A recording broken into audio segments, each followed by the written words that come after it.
Hola, ¿qué tal? Como siempre con ustedes, Efrem Bantú, hablándoles de cómic europeo, americano, manga, viñetas de México e Hispanoamérica, un mundo a cuadros, una ventana a la narrativa gráfica como arte. Que el día de hoy le vamos a hablar de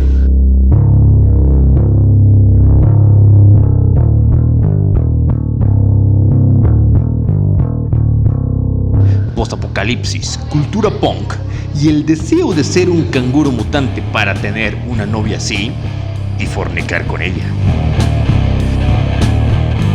Primavera de 1987, Sussex, Inglaterra. Dos irreverentes jóvenes apodados Curly y Spike, también conocidos como Wenlet y Martin, abandonaron el interés por lo intelectual después de haber estado asistiendo a la escuela de arte y habían dedicado su tiempo a una forma de expresión denominada fanzine. Su primer publicación al respecto fue Atom Tan, repleto de cómics, poesías, afiches e innumerables influencias a The Smiths, al más mero estilo punk, fotocopiado en base a haber tomado prestable la llave de la habitación que albergaba la fotocopiadora de los profesores. Con solo 50 números iniciales, ahí apareció por primera vez una mujer fornida, cargando algo que no quedaba claro si era un arma, un instrumento musical o ambas cosas. A su espalda tenía de fondo una foto de un tanque de la Segunda Guerra Mundial. Al pie simplemente decía lo siguiente: Tanger, she break your back and your bags, que traducido sería algo así como la chica del tanque te romperá la espalda y los testículos.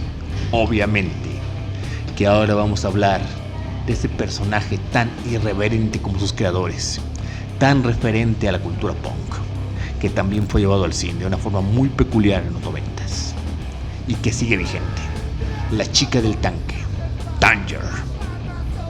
Así que un año después y medio de que fue sacada del fanzine, desarrollada en el primer número de Time Life Magazine, esa mezcolanza de música, cultura, cómics, cosas extrañas, que recuerda bastante el encabezado de la icónica revista mexicana de historietas para adultos Gallito Comics, historietismo, cine, rock, cultura, y que irónicamente su primera aparición propiamente en viñetas y en una narración secuencial fue en una tira llamada Johnny Rockets, con una influencia de Loves and Rockets, publicación estadounidense realizada por los chicanos Jaime y Beto Hernández, que además de estar considerado por muchos como el más importante cómic norteamericano de minorías, tiene una ardua influencia de la cultura punk.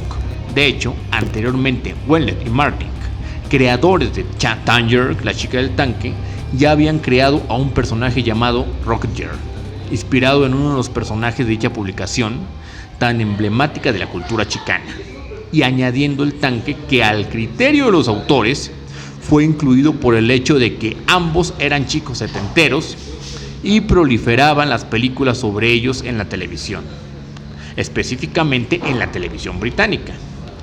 En fusión, Tanger, la chica del tanque, al respecto del nombre ellos dicen lo siguiente: ¿qué otro nombre podríamos haberle puesto?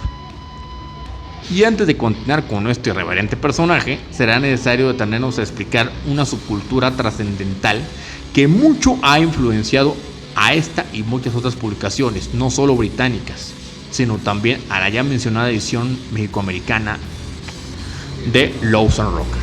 Estamos hablando del movimiento punk. El término, que literalmente se traduce como basura y que surgió como movimiento a finales de la década de los 70 en el Reino Unido, pues se podría decir que todo comenzó con el coraje de la juventud de la clase trabajadora inglesa, que tenía la fuerte necesidad de trabajar, no de forma muy diferente a como ocurre actualmente en América Latina, ya que a la fecha es la única forma de proseguir con sus estudios, al ser estudiante no de una clase alta. Y al menos en lo que registran históricamente el origen del punk, no podían hacerlo en su horario escolar y debían tomar un empleo sin futuro. Estamos hablando de los 70s, juventud británica de clase media. Situación no muy diferente, volvemos a lo mismo, a nuestro contexto. Por citar solo un ejemplo, en la ciudad de Guadalajara, México, a lo largo de la primera década del 2000, Tuvieron una fuerte carencia de empleo para estudiantes, lo que provocó una tremenda deserción de muchos que no contaban con financiamiento familiar para sustentar sus estudios, siendo un caso muy concreto el de las empresas de investigación de mercadotecnia fundadas por gente de la Ciudad de México, aquí en la ciudad de Guadalajara, que para muchos fue la única posibilidad de autofinanciamiento de varios estudiantes tapatíos. Y eso les permitió continuar con su formación universitaria. Pero en el caso de los primeros punks, hubo que añadir otro elemento inminente en su génesis: la Guerra Fría. Aspecto que también se ha reflejado mucho en viñetas. Caso concreto, Watchmen y el miedo a una hecatombe nuclear entre lo que fue la Unión Soviética y los Estados Unidos. Por lo que los jóvenes ingleses de su tiempo tenían un futuro bastante triste al incorporarse a la vida laboral sin poder concluir sus estudios. Por otro lado, estaba la angustia de una guerra nuclear, de ahí la frase de inmortalizar el grupo Sex Pistols: No future, no hay futuro. Convencidos de morir jóvenes a causa del tremendo destino, tal como el máximo exponente de sus letras, William Shakespeare, siempre lo expuso en sus textos dramáticos, de forma que los personajes no podían escapar de eso que se llama destino, por más que lo intentaran. No solo en su clásico Romeo y Julieta, sino también en otras obras menos conocidas como Julio César. De ahí es muy evidente que dicha juventud tuvo el deseo de disfrutar su vida en todos los aspectos hedonistas, por lo que en su apariencia este movimiento contracultural deseaba mostrar el cómo se verían los sobrevivientes de una catástrofe radioactiva, al usar ropa desgarrada, maquillaje para parecer mutantes sobrevivientes a una guerra química. Un ejemplo interesante es la mascota del grupo Specimen, que no es sino una de esos mutantes sobrevivientes a la catástrofe. Dicha banda es uno de los más importantes exponentes mexicanos de este género musical. La música rompía con muchos acordes tradicionales en un volumen muy elevado, con duración breve y fuertes gritos por parte de los vocalistas, cuyas letras siempre predicaban elementos como la anarquía, la antirreligión, el maltrato animal, antirracismo, etc. Uno de sus grupos más emblemáticos fueron los ya mencionados Sex Pistols. Su líder, el bajista Sid Vicious, fue un buen ejemplo del salvajismo, consumo de drogas, autoflagelación y, en un caso muy específico, el suicidio, pues en un principio la meta del punk era morir antes de los 25 años. Dicho movimiento cruzó fronteras y para muchos su máximo exponente en los Estados Unidos fue The Ramones, banda formada por un grupo de muchachos de Queens, Nueva York, aunque una verdadera innovación en el género estuvo a cargo de los también británicos The Clash, que incorporó ritmos de reggae, rock, rockabilly, ska, jazz y dub, entre otros varios estilos. Y su intencionalidad política en las letras no se alejó de la anarquía que predicaba el movimiento, pero contrastó con la letra de Sid Vicious, que se caracterizaban por un fuerte nihilismo y con una fuerte sencillez por parte de Ramones.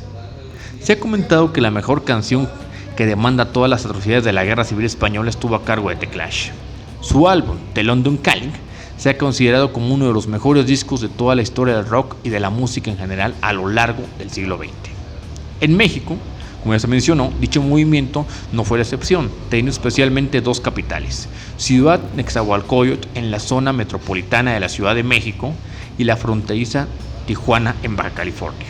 De esta ciudad mencionada surgió el grupo Specimen, que, como ya se ha comentado, es uno de los más importantes exponentes del punk mexicano de todos los tiempos. Por lo que, volviendo a las cuestiones de la fantasía y la ciencia ficción, dicho movimiento tiene un campo abierto para amalganarse con el género posapocalíptico, que precisamente en muchas ocasiones presenta un universo posible en base a una hecatombe nuclear o armas biológicas. Al respecto, una de las películas más emblemáticas en la saga es la saga australiana de Mad Max, que le dio a su país el escenario perfecto para este tipo de distopía y que aprovecharon Wendell y Martin para ambientar a Tan York, aunque no es forzosamente el único escenario verosímilmente indicado para este subgénero. Uno de los mejores ejemplos es la publicación mexicana de Nómadas del Yermo, del regiomontano Raúl Treviño, pues es un hecho de que el estado mexicano de Nuevo León también es perfecto para un futuro antiutópico. Sin embargo, y volviendo a la chica que conduce un tanque, es rotundo que no se trata de un pastiche, Eso se aprecia en las innovaciones propias de los autores, como son los canguros mutantes, en específico Bugha, el eterno enamorado de Tangier. Cómic que, como ya habrá adivinado el lector, tiene una horda saga de elementos de la cultura punk que no solo se ven en lo narrativo, sino en el diseño del personaje de la joven, hasta utilizar el peinado más característico del mismo, al que popularmente se le llama mohicana, y al respecto de canguros, que los mismos autores han comentado que son muy cool, pero arduamente sanguinarios en este universo, ya que la primera aventura del personaje comenzó con toda una banda de ellos, teniendo por capitán a Rocky Denhead, después de colarse una barbacoa orgiástica de un desierto australiano post-apocalíptico. Ahí conocimos a Tangier, dispuesta a cobrar el precio de la cabeza de ese marsupial malaboca. La mencionada barbacoa era de artistas pop, según la voz en off, pero su apariencia tiene mucho del mencionado estilo punk. Al respecto, Rocky se sentía muy seguro de sí, pese a los $100,000 de recompensa sobre su cabeza. Solo una irreverencia viviente como en este personaje femenino, que a su entrada triunfal en su tanque podía hacerle frente, y lo hizo, pues pese al saqueo que estaban haciendo los canguros en la mencionada tertulia artística, literalmente todos temblaban ante la llegada de la cabeza rapada. Al salir de su vehículo, ella misma le preguntó al lector sobre el por qué al llegar todos se habían dormido, hasta que un viejete con sombrero de cocodrilo Dundee le aclara que no están dormidos, sino que ella los ha aplastado a todos con las orugas de su tanque, a excepción de Rocky, por lo que ella no tarda en perseguirlo en una serie de secuencias y diálogos llenos de ironía y reverencia. He aquí uno de ellos. Tangier: tiene razón, tendré que seguirle a pie, Joe. ¿Cómo es que puedes oír todo lo que dice? Seguro tiene que ver con esta basura de cómics que estás leyendo.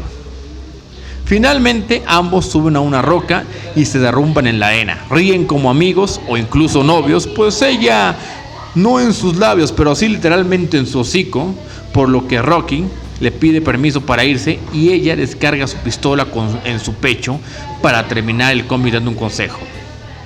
Acepta un consejo: si eres piloto de tanque, quédate en tu profesión.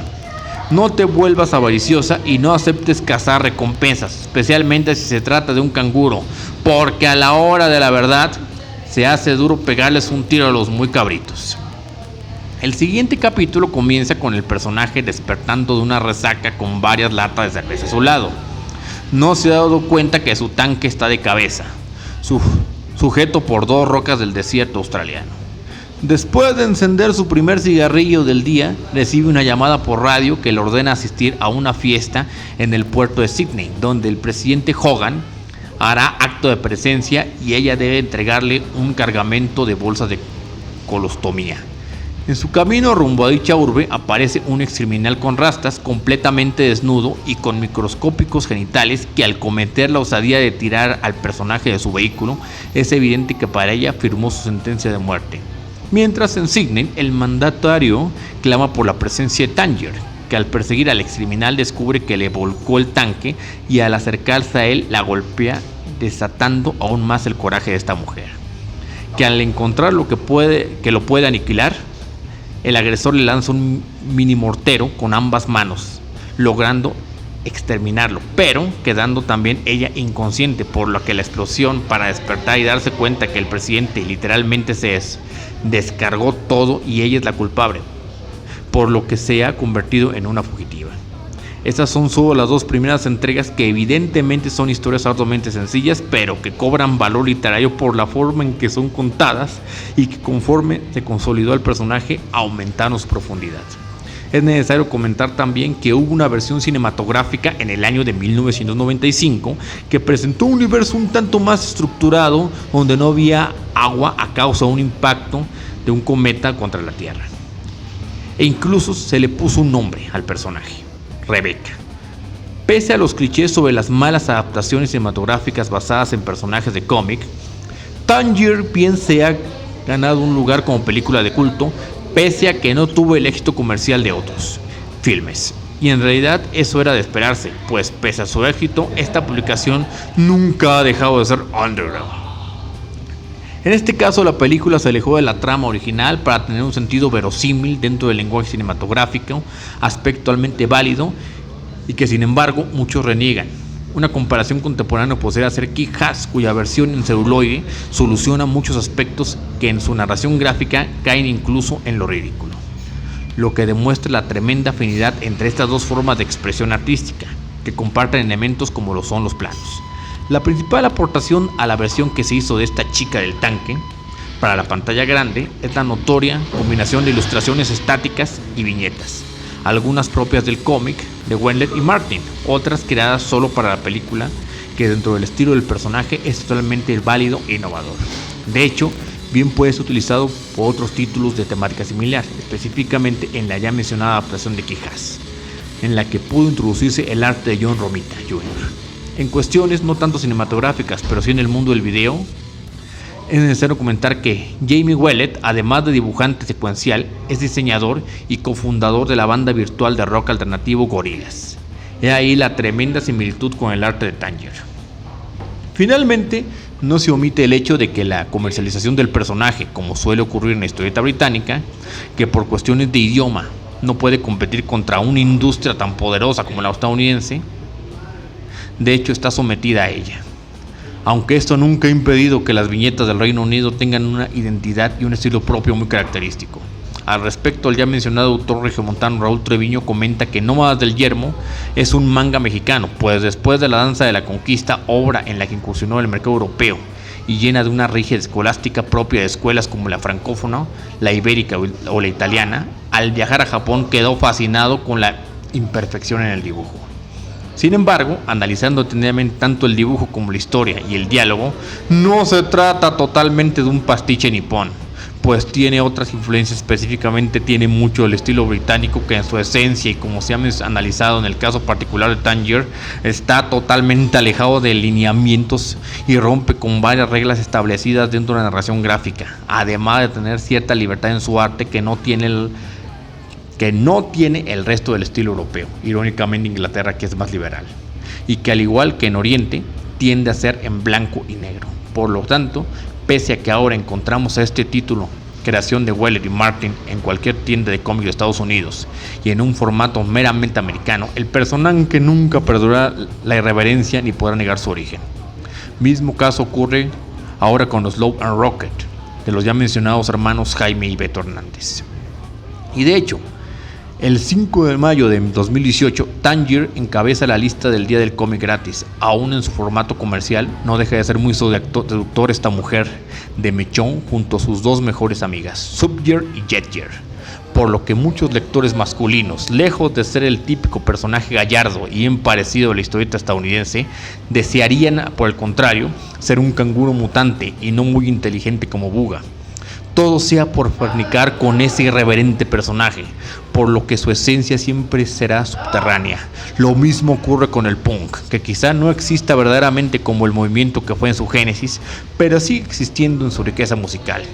Por lo que en ambos casos se aplica un dicho muy utilizado por la ya mencionada banda tijuanense Specimen: el punk nunca muere. Y en este caso tampoco el estilo original, alternativo, de un personaje femenino que viaja en tanque por el desierto australiano después de apocalipsis, bebe cerveza y duerme desnuda con un marsupial. Ese personaje es Tangier. Muchísimas gracias.